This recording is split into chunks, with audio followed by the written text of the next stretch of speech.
Good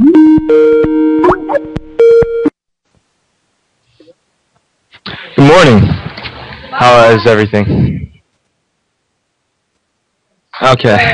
Do you mind if we just hop right into it?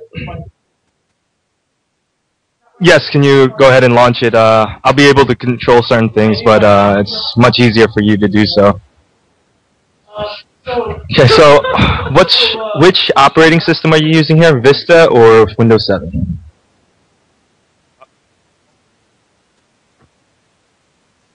It has to be.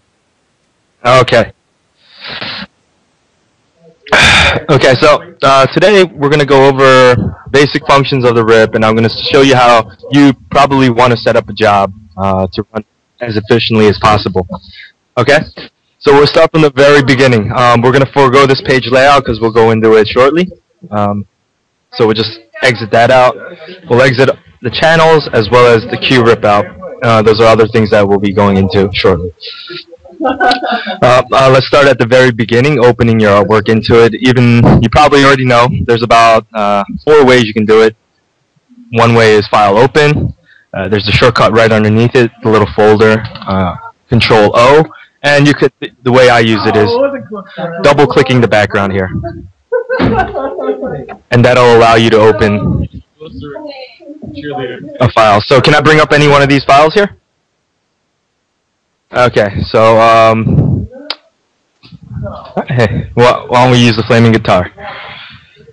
Okay, so this file here, you'll notice it has a black background. And the setting that we use for black shirts is a black shirt environment, meaning it kind of takes everything together, all the highlights, the profile that you need, the white underbase, the color overlay. It puts it all together into a simple setting. And you're going to find that you're probably going to use one more than the other.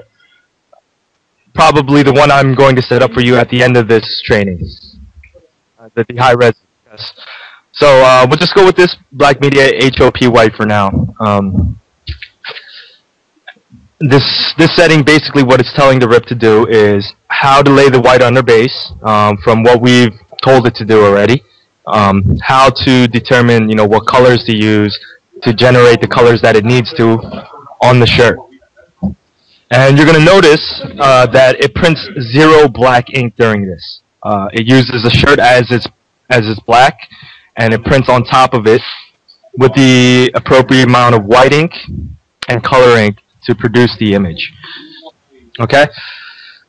So from here, if I go to View, open up Show Queue Rip, you'll have basic print functions here. We'll go into that in a second. So we have an image open. We have what we call a choke percentage. This choke percentage is not what you really think.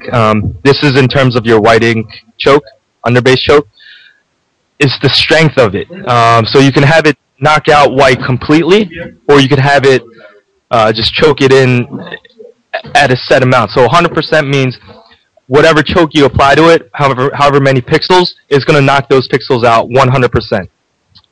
As you lower this value, you'll see a little bit more white where you have the choke. And I'll go over the choke in a second.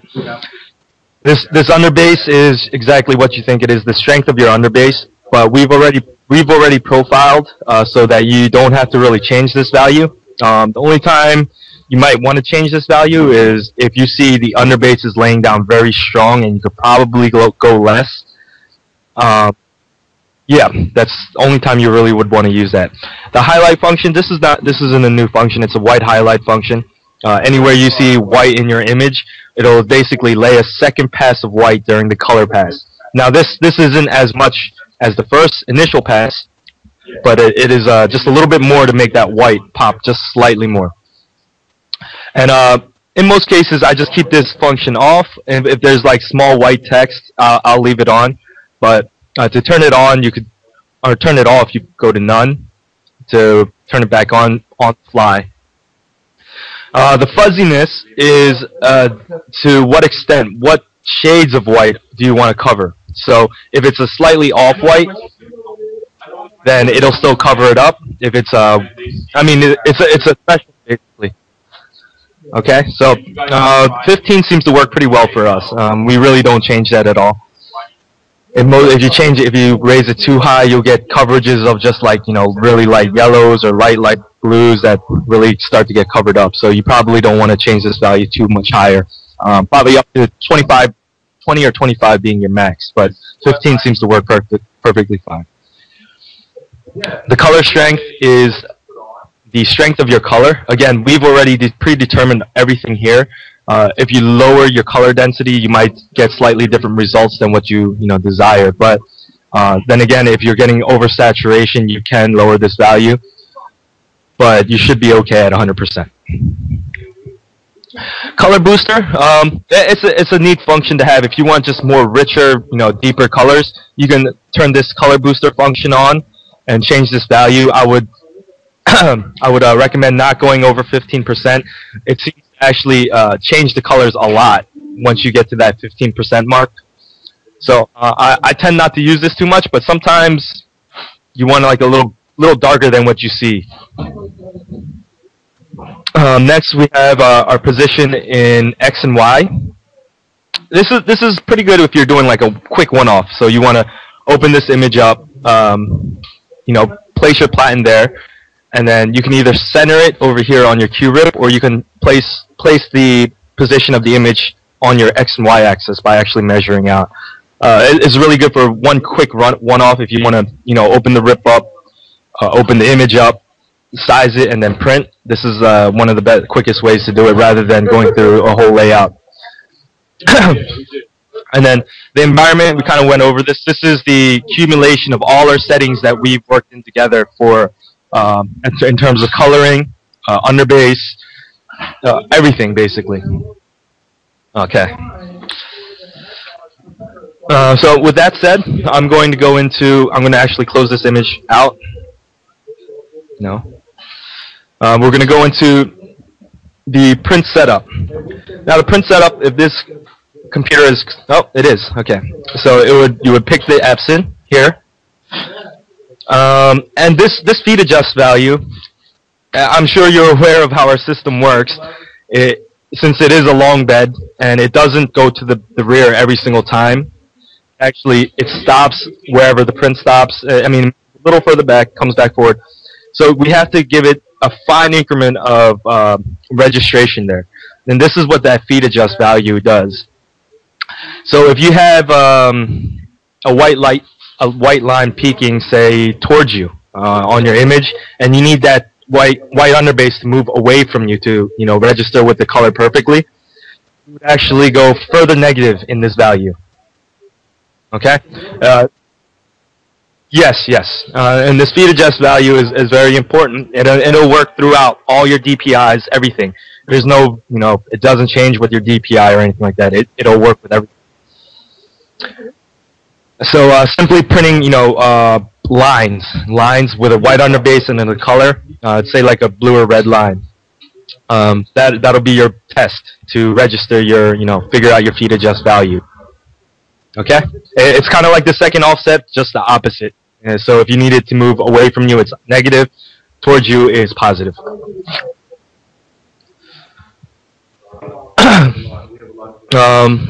Okay, so these next things, I'll just kind of go over briefly here. So what I did there was I went into properties, media. These are just, most of these you probably will not be using.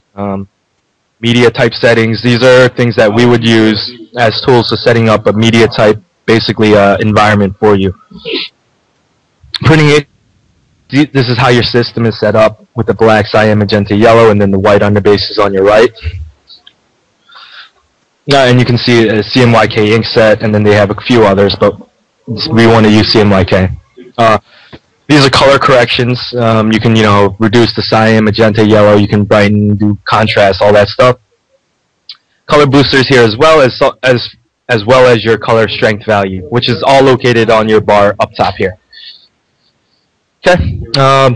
Now device options. This is where you want to know about the settings that you're setting, basically. This is your color data value. Everything, all the settings for your color data. You really don't need to know too much about, dot sizes and print direction. You might want to know. You probably already know about that. Microwave through printer. This is basically a dithering pattern that the printer will use. There's two options. Oh, actually, there's only one on yours for the color, and then there's the white underbase. There's still only one. Okay, so your white underbase is always printed at a 1440 resolution. The reason being, it doesn't need the resolution. It actually needs the time to lay enough. The color for this profile is a 720 by 720. The high res is actually a 1440 by 720. And this proves beneficial in ways of it'll cover out most banding that you might get at a 720 by 720 resolution.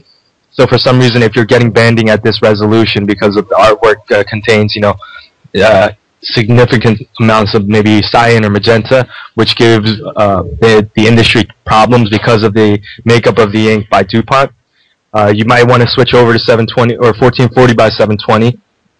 But you can't just simply switch the value because you'll get different color results. So that's why we created the high res. Okay. Yes, I would use it. It's going to add a little bit of time, maybe 20 to 30 seconds per print, but the results are much, much better, and it's probably worth it to add a little bit of time.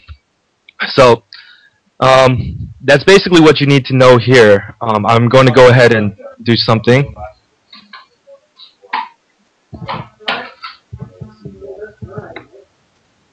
Okay. Here you'll see, banding correction. I've actually never used this function, to be honest, but if you, figure out that you're seeing some banding and you might want to use this, it might get rid of it. What I think it does is that maybe split up the print into multiple passes. So instead of, just going back and forth once, it'll go, it'll mix it up and go back and forth twice or something like that, mixing up how it's putting down the ink. Layer count is always 1. Your registration offset is no longer set as a registration offset. It's a feed adjust value. And you want to zero out your base to 0 when you use it. The second offset in your base, you want to zero that out. Okay. Per scan dry time. This is more for the solvent side. Basically, what it'll do is give it a slight pause during each swipe. So it'll swipe once, pause, swipe again, pause. That might come in handy for small images, like at top right pocket or top left pocket, whatever it may be, and you're getting a little bit of pooling of ink, and the white ink is too wet to print. But that's the only reason I can see you using it, because it would slow down your production. Not by a lot, but enough. Again, this is your choke strength, your underbase strength highlight. These are all available on the bar up top. Okay, so we're going to leave all this stuff as is. Now, that's the basic functions of the RIP. If you can understand what each one does, you can use them to your advantage. Now I'm going to go into a couple tips for maybe making your image mistake-free. So we'll open up this guitar. This is not the best example. Something with hard edges would be a better example if you were to print it, but we'll use this anyway.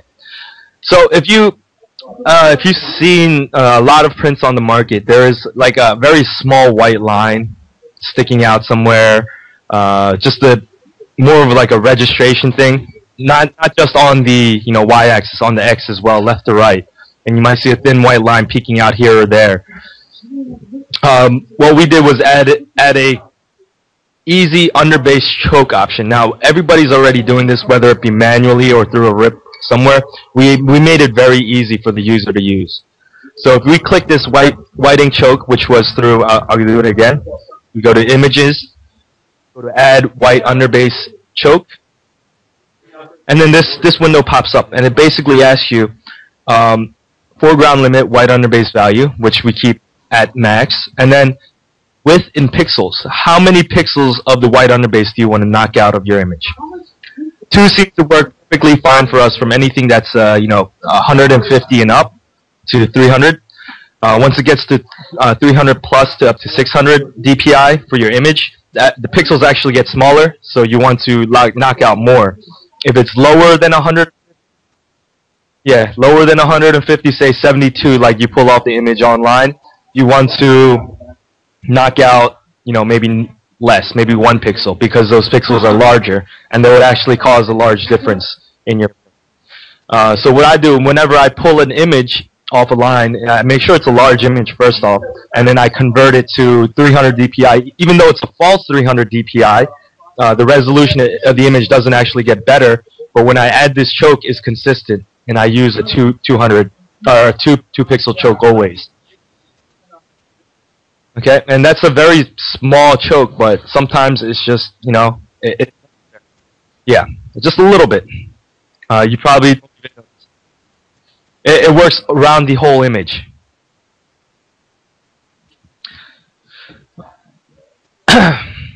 Okay, so when we add this choke, it's going to show you in the bottom corner there. It's generating the choke. This is like a little. Let me see. Okay, so the choke is added. Sorry, I couldn't. Well, I'm going to show you now. So we go to your channel palette now. This was up when we originally opened up the RIP software. I'm going to go to show. Now we have a white underbase choke in our channels. If you're a Photoshop user, if you add any masks to your image, they will also show up here as well. So you can add a choke individually. If I right click, I can add a choke. I can add a transparency layer. So like, okay, this black, you select it in your Photoshop and you mask it.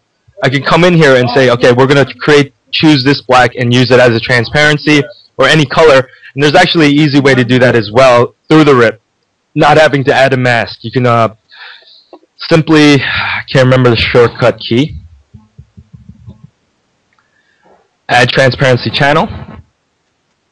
Here, make color or color to make transparent. I can't really. I have like 8-bit color through this. So, oh well, I see the colors, but they're in blocks. So you can use the eyedrop tool here before you open up, and you can figure out what color this is, and preview. So if the white were transparent, 1 second here.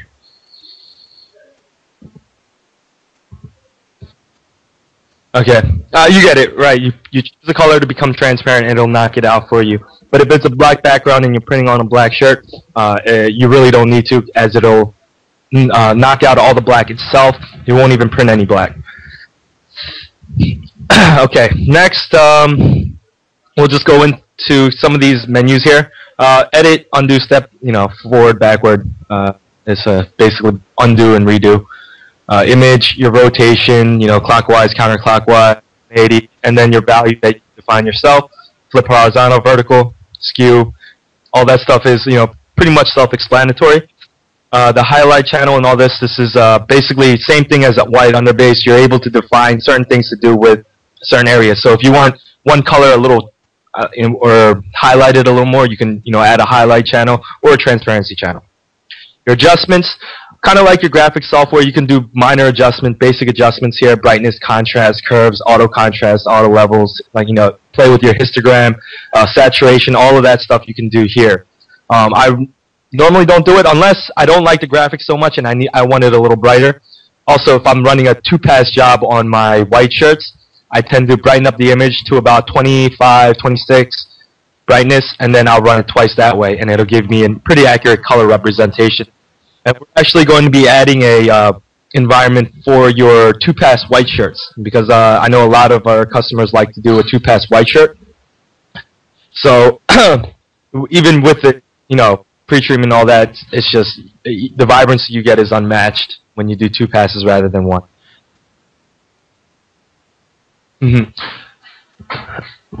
Next, we have the layout. We'll come back to this in a second.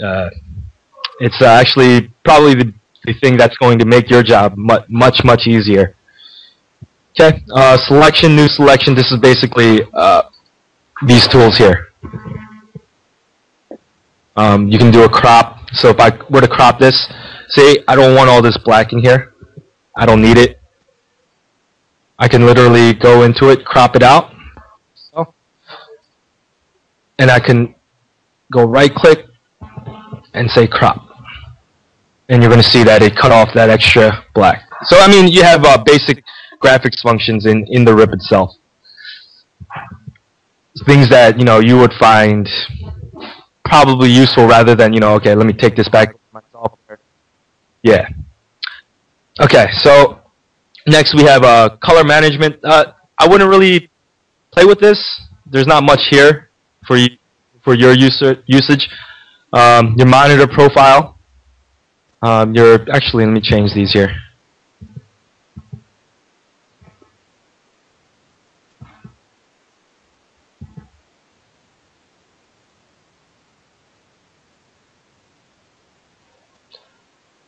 It really doesn't matter. It's basically what you're seeing on your screen. And if the three combinations aren't right, like if your monitor is not color matched, color profiled too, it really doesn't matter. Like my laptop here, to kind of be easy on the eyes and to clean everything up, make everything look a little more vibrant. It adds like a slight blue hue to everything, and I noticed it. Yeah, it looks great on the monitor, but it's not really an accurate representation of what. Yeah, so that's kind of the struggles that everybody deals with, unless they have their monitor color matched, and you'll see if you color match your monitor, it comes out much duller than what people might want to see in a monitor. Okay, so queue manager, this is important as well. Basically, this is your queue manager here. Everything you print or want to print will end up here in this queue manager. So one of the things that is important is figuring out a cost for your print prior to printing on it for a customer. Say they bring it in and you want to see how much it's going to cost you in ink. So first you would have to set your ink costs. Oh wow, why are these? Okay, so let me just give you how much are you paying for ink in the UK? I have no idea. Oh, you get it from us directly? How much is shipping? Okay, well let me just give you the website prices per liter for the sealed cartridges, I believe. And what you can do is add on the cost of your shipping or whatever it may be, a few dollars after print. So this is what it's actually costing you, and then you want to just kind of work in the price of your shipping as well. Okay, so we'll say OK here. I'll go back to our queue manager, and I'm going to add the active document. And the active document is whichever document we have selected. So if I add the active document here, notice it loads right into my queue RIP. Not printing. If I were to print as well, it would load up here and start to run right away. But we don't want to print. We want to see how much it's going to cost us in ink at the size we need it. So actually I'm going to delete this back out, and we're going to resize this image because at its current state it's very large, and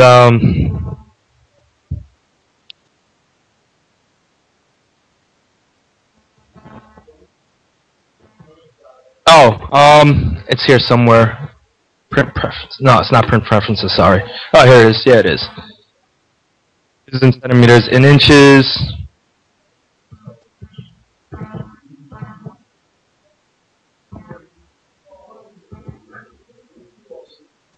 I know you work primarily off centimeters, so these are all centimeters. So this is about, what is it, 15 inches? Maybe take a little bit, approximately, very rough estimate, 15 inches wide and maybe a little over 20 some inches in length. Okay, so we'll just calculate for this one then. At this size option, we'll go to, Queue Manager will add the active document, and we'll say RIP here. Or you can right-click and then say RIP here as well, but it's currently ripping, so that option is not available to you. So it's going to go ahead and calculate everything. And it's going to rip the white underbase, and it's going to rip the color layer as well.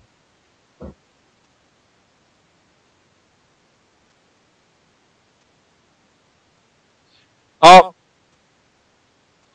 it's see, I've never really noticed, never really paid attention to it. It does take some time to rip, but I've also noticed it's really dependent on your system.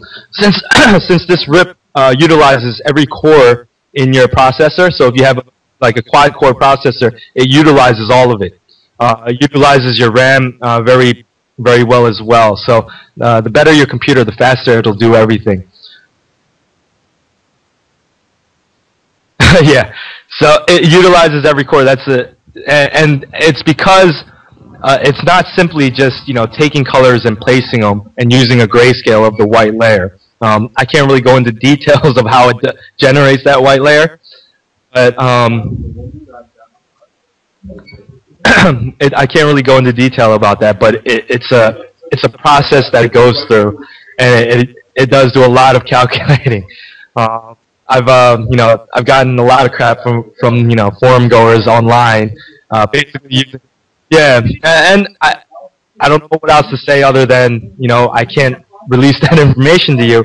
But basically, that's what the RIP is doing. It's not simply put a white base down and this color on top. It's not simply that. There's actually a whole process involved, and you can see that by how much of the resources it's used, and even.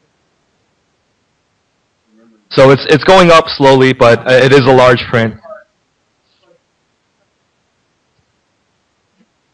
Oh, this is just ripping currently, and so yeah. So if you were to print this, this would, it'll run the time from rip, but it also start printing at that same time as well. So the time this is pretty accurate, and for an image like this, it's a very long image. To be honest, our system is not ideal for long, skinny images printed across the length of our our printer. But if you were to do a normal size shirt, say like the shirt size they were doing on the forum, if you saw the video, I'm not sure, you would flip this sideways and actually get a very competitive time. And of course, you can do 3 at a time. Their size was very small. They eliminated all of this glow, and they didn't do it on purpose. He's trying to flip it as a positive. It was actually done by mistake, trying to knock out the black that prints on the outside, that bowling ball effect they were getting. So they did it by accident. It's something their RIP doesn't do well, and they know it, but they're trying to flip it as a positive. So basically, they knocked off essentially a few inches off their print. If you were to knock off that much off a print, we would take about 2 to 3 minutes to print the whole image as well. And you can set up 3, whatever it may be. Okay, so next we have. It's still calculating. I kind of wanted to show you, but we can do it while it's doing the white color layer. It won't add that much to our cost. So at this current size, we have. Yeah, so it's a very large print. Print size is larger than what Mod 1 can offer, the Anajet can offer. It's much larger. So this is a fairly large print, and you can see how much white it used, and it used quite a bit of white, a lot of white. And it comes out to $4.18, and that value probably won't change much, because it's just coloring from now on. At a standard size, maybe the size they were printing at, you'll be looking at maybe less than $2. Okay? Yes. Yeah, so less than $2, you're looking at less than half the white. So, well, you would get, you have 880, so you get approximately 80 some shirts. So altogether, so 80 some shirts for an image this large. And I've noticed when you enlarge an image, it's not just like, okay, I doubled my image, it's double my ink output. It's actually, it's kind of multiplicative. In a sense, there's probably a formula for it, but it's more than double. So keeping your image to a standard size is probably your best bet in terms of speed and ink output. So in terms of your profit margins go up. Okay, so we have this. Everything here I'm confident you can, the windows and the view. This is things you can look at and kind of find out for yourself. Basically, they're just toolbars and view certain things that you can pull up, and it'll show you just some different options. That's all. Not much really there. I'm going to go into now what is going to help you the most when you go to do prints. So I'm going to go here and open page layout. This is what was open when we first opened our screen. So it kind of looked exactly like this. You had your cube open and your channel palette open as well. I'm going to actually just forego this channel palette. It doesn't really help you much other than to see what channels you have available. And here, I'm going to go into open up a actual template file that we have already created. And I'm going to create one more for you before we disconnect. After I create the initial profile, because I'm going to use that profile in your template file. Okay, so we're going to open this 3 adult NeoFlex template. If you see here now,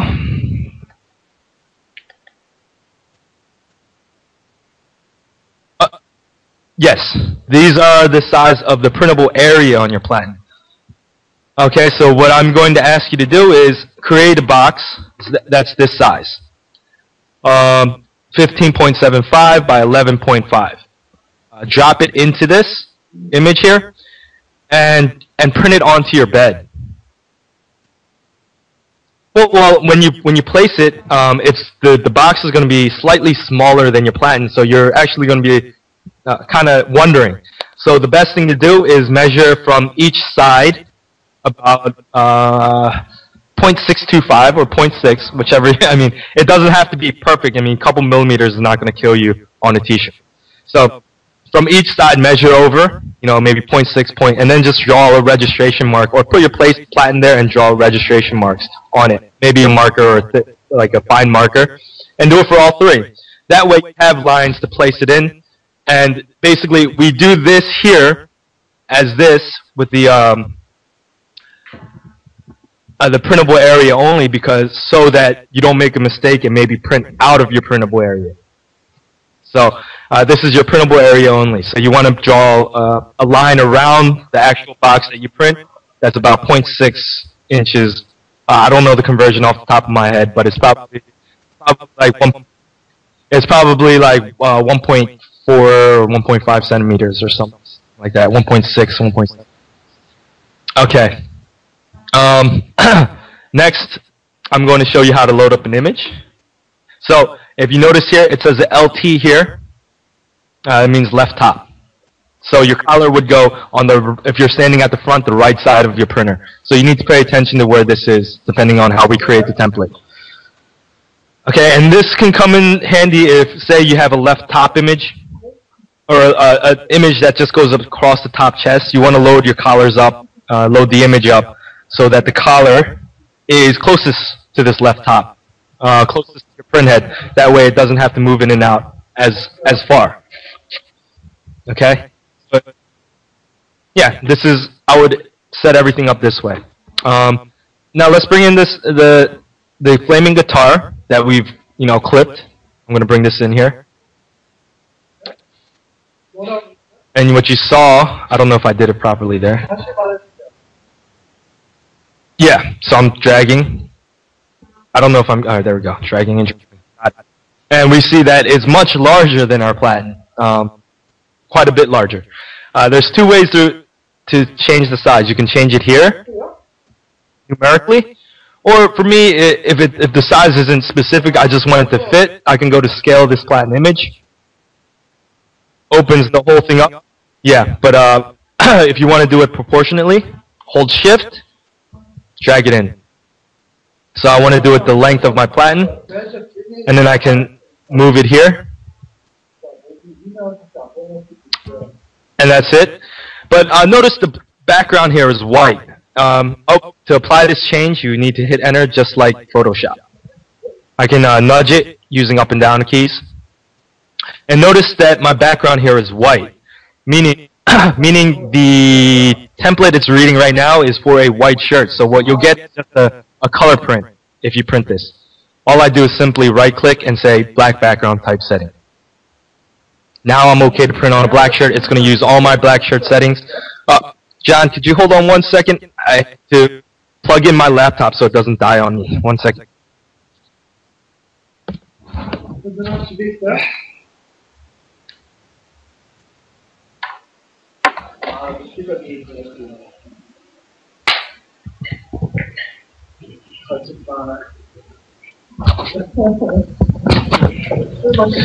Okay, it's plugged in. Yes, he's in the back. John Cooper says hi. He's real busy right now. He's struggling to speak, but okay. So from here, you have one setup. If it's a repeat job, maybe you're doing 30 of these shirts, and you want to just transfer this exactly as it is to the next platen. Control Alt, click on the image, drag it down to the next. It applies it exactly with all the settings that you have. Yep. And dragging it to the next platen. So why don't you give that a try? Let me delete this job. Click Control Alt and then click and drag the image right there to the next platen.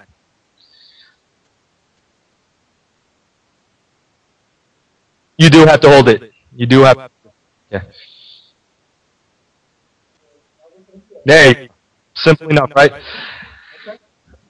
So now basically you're set up to print. If your platens were in the specified areas, print on those platens every single time over and over and over again. So what I'm going to show you here is Chaucer says hi.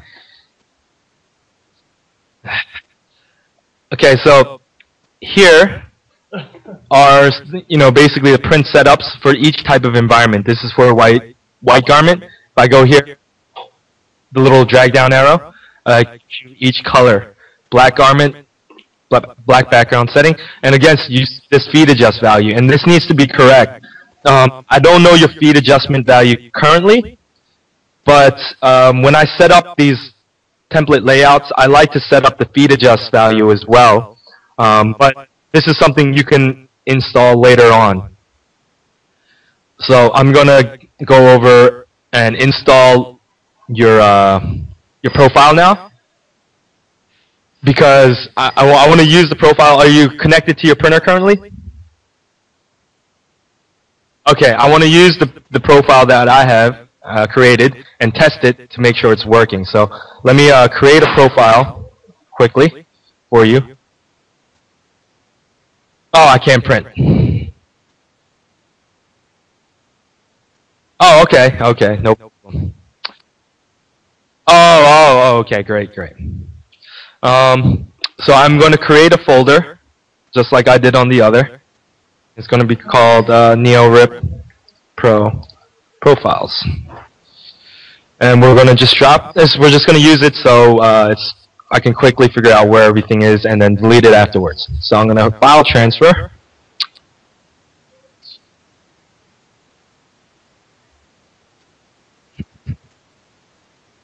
Oh, okay. I'll leave the copy. Yeah, okay, no problem. So let me go to here. Let me locate the files on my desktop here. I have so many of these that I'm working on. I just can't remember where it's at. Here we go. So the profiles that you need is the KCM file, I believe.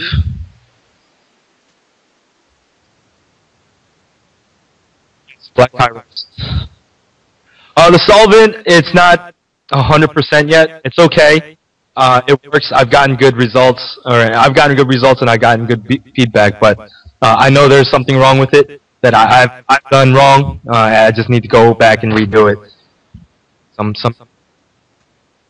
It's just a paper profile. I doubt you're going to be printing on paper, in the near future. So I wouldn't worry about that too much.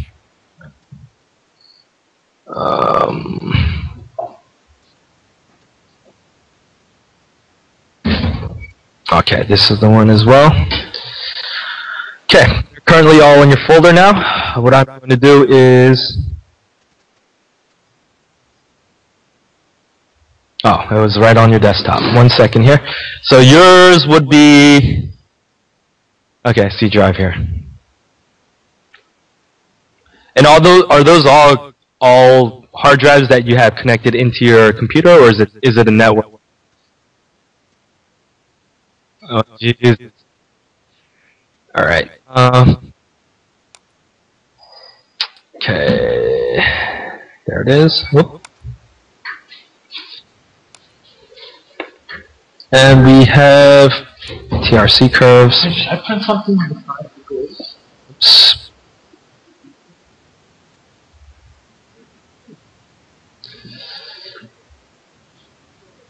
So the TRC curves are, let me rename these.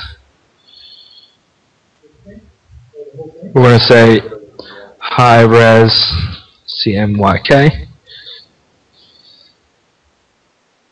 I'm going to name this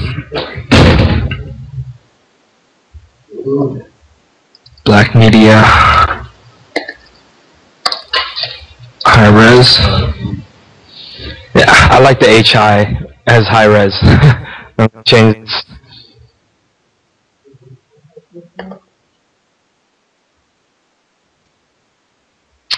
Alright, rename media, yep, Black Media, white, UB, high res. Yes. I need to specify that it's a white underbase, a white curve, rather than a CMYK curve. Okay, so we're going to copy both of these.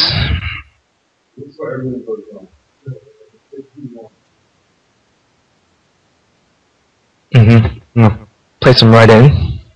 Next, I'm going to add the printer profile. And I'm going to copy and paste. Continue, and we're set. You got place the folder wherever you'd like. I'll just throw it up top. Okay. Let me bring up the RIP again. Now I'm going to take these files that we put in. Let me delete these out here. Exit out of here.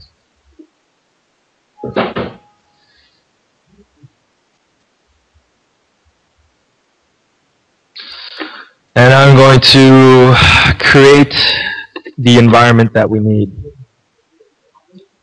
So what I'm going to do first is go to Properties,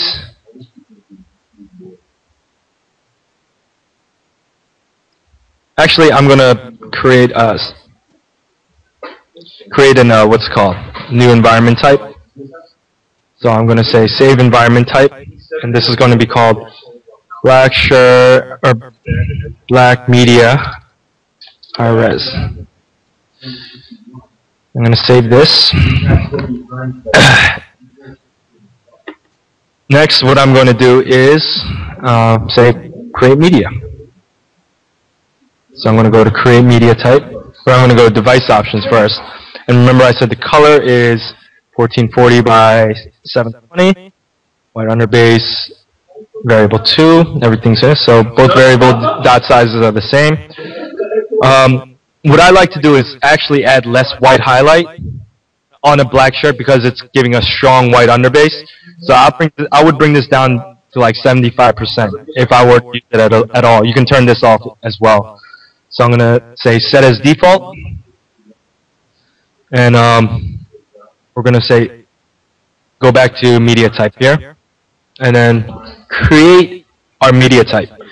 So we're going to say Black Media High Res, default ink type, which is textile. And then now I'm going to load that profile.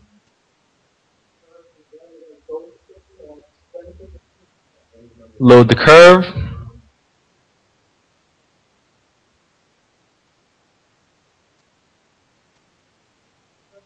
Oh yeah, the other program does not allow you to do this, and the reason is he doesn't know how to profile correctly for a white and a color. He knows how to profile color, but not a white and a color. There's a little trick there, and that's part of the reason why we've been so successful in creating. Maybe I shouldn't have told you that. That's between you and me, okay? All right. So from there, we say add this, and we exit out. Set it as default. Say OK, and I'm going to manage this environment currently now. What I'm going to do is actually save it again. Right over the Black Media high res, the one we created. And we're going to replace it. Now we're managing this environment. Notice that we have, the environment path, where we created it, but it's unnamed. And it's not so what we're going to do is give it a name. And we use the same name over and over again so we know what belongs with what. So we don't get confused with the other ones. And to be honest, there's too many here. So Black Media high res, we're going to name it, and we're going to assign it to your NeoFlex group, and you can actually make different groups. If you want to organize it a little more, you can say, okay, these are, use them. These are the environment groups that I like using. I'm not going to use any other ones than these. You can make a separate group. Yeah. Okay, and then we go check, and then you would actually set your feed adjust value here and save it again if you wanted to. But so you would set it to whatever, and then you save here, right over it. Okay, and then now if you check, it's a part of your list. See that right here at the bottom. So you're able to select that. Now what I'm going to go ahead and do, and we're currently working on an interactive tutorial for creating your layout, Platen, using Platen Organizer. It's about 50% done. It takes a lot longer learning the software and doing it at the same time. So we're going to go into your programs, the NeoRipPro, and Platen Organizer. And you're going to see it looks very similar to your page layout, because this is where you create those templates basically. The first thing we're going to do is create a Platen size. Or no, we don't need to. We're going to actually use the other settings for that. So we'll go ahead and do specifics. We're going to go new layout template, and it's going to say start with default printer settings. This is what I want to start with. Your NeoFlex 4880, the printer port, ink layer, first and white. This is always this, or you're going to get funny results. Again, your feed adjust value here is important because it's going to set the feed adjust value for your whole template. Okay. Next, and it's going to be fairly close to that negative 3.15. The furthest I've seen was a negative 0.9 and a negative 1.6. So those are furthest from that, deviating from that value as I've seen so far. Okay. So this all defaults here. You don't want to add margins because that'll actually kind of shrink your printable area. Roll feed, this is what we use. CMYK in white, that's what we want to use. And now this is where you start actually defining specifics. So I'll kind of go into it why, but here we're going to say, okay, this is fine. We're only going to be setting this template for the Black Media high res, and I'll explain to you why in a couple seconds here. So we'll forego this and say, okay, yeah, that's fine. The white media 720, the black background setting, we want to use the Black Media high res, right? Everything else would be currently loaded, I believe so. Let me see, load. Yeah, I believe that curve looks kind of like the ones we have loaded, so I'm going to cancel. Everything should load up just from the media type that you're using. Okay, we're going to go next. The color media, remember this was only for a black high-res shirt. And then forgo the dark shirt as well. The white background, any changes you want to make, color strength, this is stuff you should do prior to printing, not make it a default. Okay, so we'll skip through all that. Now this is where it asks you, okay, when you print your color layer, what resolution do you want your color layer? And this is the reason why I'm setting it for the black shirt only, because it's a 1440 by 720 color layer. Everything else is a 720 by 720. So until we release a 720 or 1440 by 720 color layer, just color, white shirt, you're not going to be able to combine the two yet. We'll come out with that shortly, as soon as we get some of the other things out of the way. But we're going to change this to 1440 by 720 color, bidirection variable 2, all gray. We're going to go next, and then the white underbase. You can change this to variable 2. And then everything else is kind of, don't worry about it from here on out. You might want to change this to maybe 75%. I've had, and this is purely up to you. You're going to see it on the color and dark shirt, since it uses less white. I like a thick highlight as much as possible. Okay, and then now it's asking me, do I want to import a platen setting? And I want to say yes, because I want to use this same setting, this same layout as my base, so I don't have to change any conditionings. So now we have this set. And you see that it's laid out three out, and I'm going to save this now. Save layout template, and we're going to call this black media res again, and then that's just so we can link it together. And later on, we're going to actually change the name of this completely, because it's going to be just another. We'll call it high res template or something along those lines, because we'll have it across the board. Save, and we're good. It's set up. Now our template, as long as you specify, so we'll go back to, let's open up. So to open up an image, you actually have to open it up into your software first, and then it puts it into the page layout. So let's do this. The Day Old Chick. You got these from the show from Justin, I'm guessing. I see. And they all have snowflakes on it, so you might want to find, these are all Google images, so you probably find them on Google without the NeoRipPro symbol. And we'll do a third. Husky dog. Okay, so you see these three, and I can tell you right now, the same size and all, this chick here would lay much more white ink than the guitar. And the guitar will lay much more white ink than this dog here. Okay? It's the way the images are set up. Your ink usage is probably going to be 3 times to 4 times more on this chick than the dog. Easily.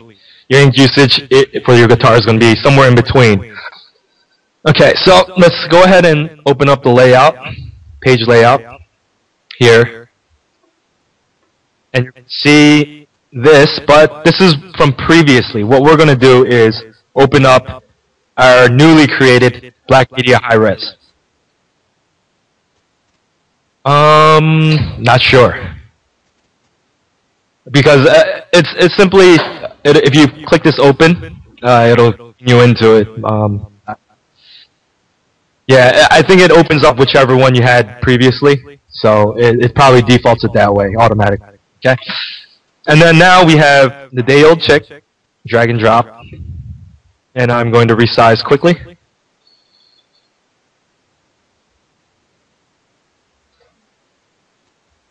And press enter to apply the resizing. And I'm going to move this down a little bit and define black background. I'm going to do that here as well. Okay, and then this guitar as well. I don't think I got that. I get a little lag, so I have to kind of slow down. Oops, wrong image. Delete that out.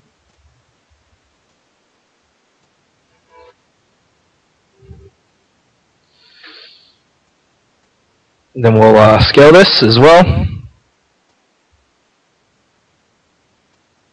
Yes. And then apply, enter to apply it. You always have to remember. Okay, that's the nudge function there. Drag and drop. And remember, you could always enter the new values numerically through the QRIP if you have it open, which is open, but it's kind of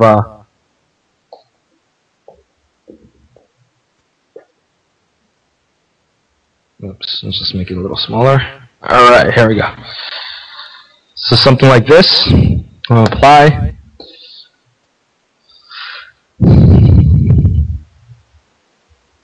Okay, and I'm just nudging it here. If you hold shift, the increments that it nudges is much larger.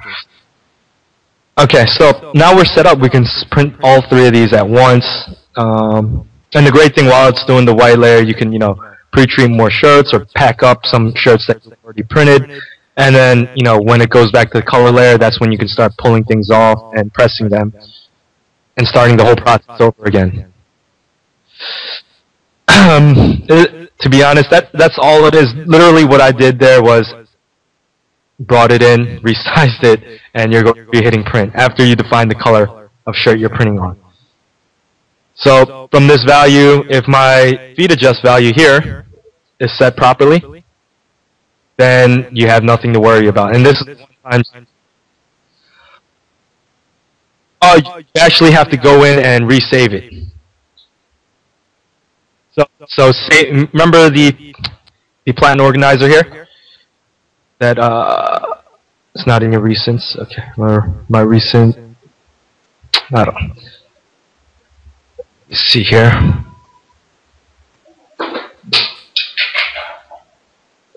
So here. Okay, so when I go to File New, or I can open the layout template. This one. And I want to here. I can change it here and save over the old one. Okay, and that's what you want to do, so you don't have to keep setting it over and over again in there. Okay. Is there any questions that you have currently?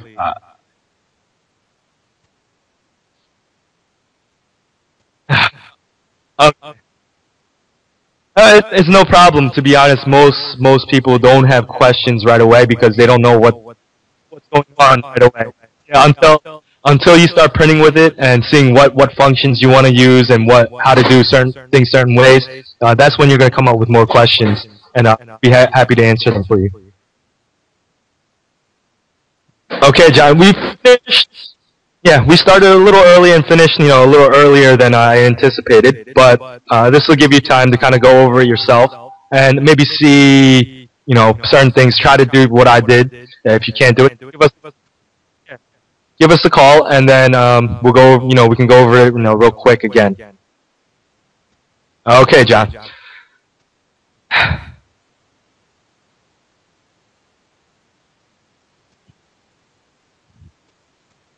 Okay, I will. All right. When Justin gets back, I'll be sure to tell him. No problem, John. Have a great day. If you have any questions, just give us a call. Okay. Okay. Bye, John.